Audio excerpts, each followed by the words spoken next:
Hi there, and welcome to this lesson on Further Pure Mathematics 2. And in this lesson, we're considering further loci and regions on an Argand diagram.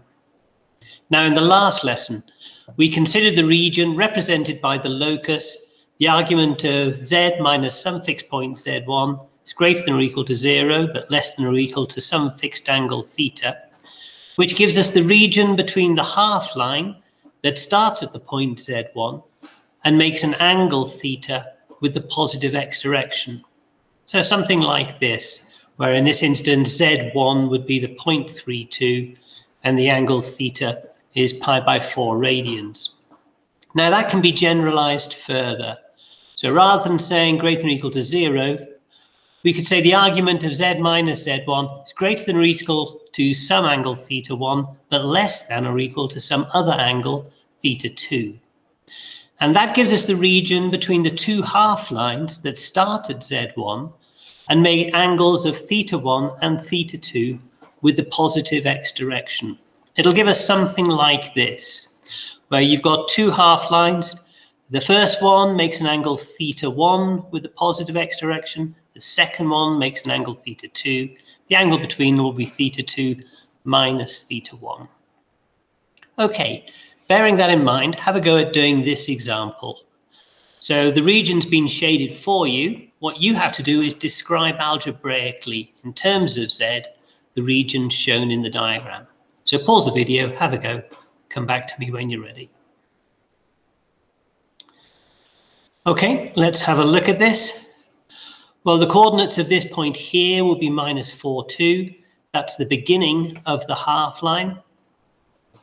This distance here will be 4 from 2 to 6, and this distance here will be 4 from minus 4 to 0. Now that's significant because it means that this is an isosceles triangle where that's 90 degrees. Both of these two angles must be 45 degrees or pi by 4 radians. Now we can write down the locus. The region is described by the inequality. 0 is less than the argument of z minus 4 plus 2i, which is less than or equal to pi by 4. And notice that one of the lines is solid, the half line, where we have less than or equal to pi by 4. But this bottom line here is a dotted line because the argument has to be strictly greater than 0. So you can't be on the line itself. Okay, example 2, same idea. Again, try to describe in terms of z the region shown. Pause the video, have a go, come back when you're ready. Okay, let's have a look at this. Now, the coordinates of this point where these two half lines start must be 1 root 3. And this vertical height is root 3. The horizontal distance is 1, which means that the tangent of this angle here will be root 3 divided by 1, which means that this angle is 60 degrees or pi by 3 radians. And if that's pi by 3, then this angle here must also be pi by 3. Now we can write down the inequality. So from the positive x direction, that'll be 90 degrees or pi by 2 radians. And then we'll have 180 plus 30, 210 degrees, or 4 pi by 3 radians. And the region is described by this inequality. So the argument has to be between 90 degrees and 210 degrees, or pi by 2 radians. And 4 pi by 3 radians. Example 3, very, very similar, but it's the other side which has been shaded. The issue here really is what's the best way to write down the inequality.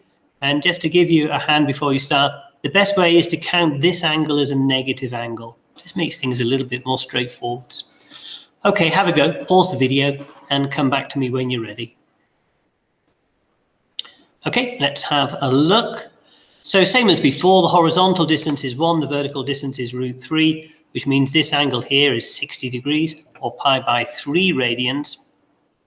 Now that means that the inequality, going from this half line here and using that as the smaller value in the inequality and calling it minus 2 pi by 3 or minus 120 degrees is less than the argument. And then that's less than or equal to 90 degrees, the vertical line there. Example 4, describe algebraically again the region shown in the diagram. This time you'll need two inequalities joined together. Have a go, pause the video, come back when you're ready. So as we said, the region's described by two inequalities this time. The first one is you're going to have the inside of a circle with center 4 minus 2 and radius 2. Well, writing that in set language would give you this, where the modulus of z minus 4 minus 2i is less than or equal to 2. And the other region is the region between the negative x direction and the half line from the point 6 minus 2. So the negative x direction is that, or you could just call it the angle pi from the positive x direction. This angle again will be pi by 4 radians because the vertical height here is 2 and this horizontal distance is also 2. So a bit like before, we'll get an isosceles triangle with 90 degrees and two 45-degree angles. That means that the region between the two half lines will be given by that inequality, that the argument is between 3 pi by 4 and pi radians, 3 pi by 4 being the angle round to here, and pi being 180 degrees, the total angle round to the positive, the negative rather, x direction. Now we have to combine both of those together. So when we combine together the inequality for the circle and the inequality for the region between the two half lines, you get an impressively long answer, which is that. Okay, example 5 is going the other way around. So you've now been given two inequalities that you have to combine together and then shade the region which is satisfied by both of those inequalities. Have a go, pause the video, come back when you're ready. Okay, well, let's have a look at the first one. So the first inequality is this, and that represents the inside of a circle whose center will be minus 4, 3. Always be careful on how they write this down. So if they put a plus here, then you need to change that to a minus and include brackets. So the center is minus 4, 3, and the radius is 5. So it'll be that circle, and that'll be the region represented by it. Now, the second inequality was this, which is the region between the half line that makes an angle of 2 pi by 3 and the half line that makes an angle of pi with the positive x direction. And it starts at the origin. Here we've got the argument of z all on its own, which is z minus 0, and 0 is the origin. So this half line starts at the origin, looks something like that, and that is the region that we want. Now, combining together both inequalities, it's inside the circle between the two half lines, it'll be that region. Example 6, same idea again, two inequalities. You have to say the region which is satisfied by both of them. So pause the video, have a go, and then come back to me when you're ready. Okay, let's have a look at this. Both inequalities are a little bit strange, the ones that we don't use very frequently. Now, the first one, if we had an equal sign instead of a less than or equal sign, then that represents a circle. The way we can show that is by letting z equal x plus iy and substitute it into the equation, which would give us that. Collecting the real and imaginary parts here will give us that. And squaring both sides just makes it easier to move forward. So using the definition of what a modulus is, that will give us 9 into x squared minus 8x plus 16 plus y squared is equal to x squared plus y squared. Tidying things up will give us that. Those are all multiples of 8, so we can divide through by 8, which gives us that. And then rearranging that into the standard form of a circle, this really takes a couple of lines of working, but eventually you would get to that. X minus 9 over 2 squared plus y minus 0 squared is equal to 3 over 2 squared. And that is a circle. It's a circle with center 9 over 2, 0, and radius 3 over 2.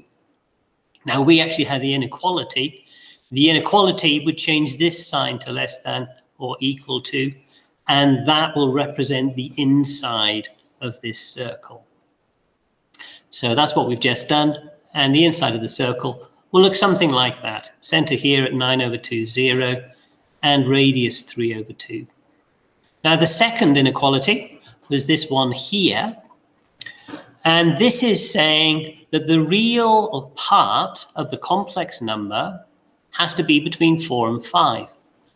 Well, that just represents the region between the two vertical lines, x equals 4 and x equals 5. And if we combine that with the inside of the circle from the previous inequality, then we obtain the region below. That will be the answer. Okay, that gets us to the end of this lesson. If you have the textbook, then turn to page 69 and have a go at exercise 4D. Thank you very much for listening, and cheerio.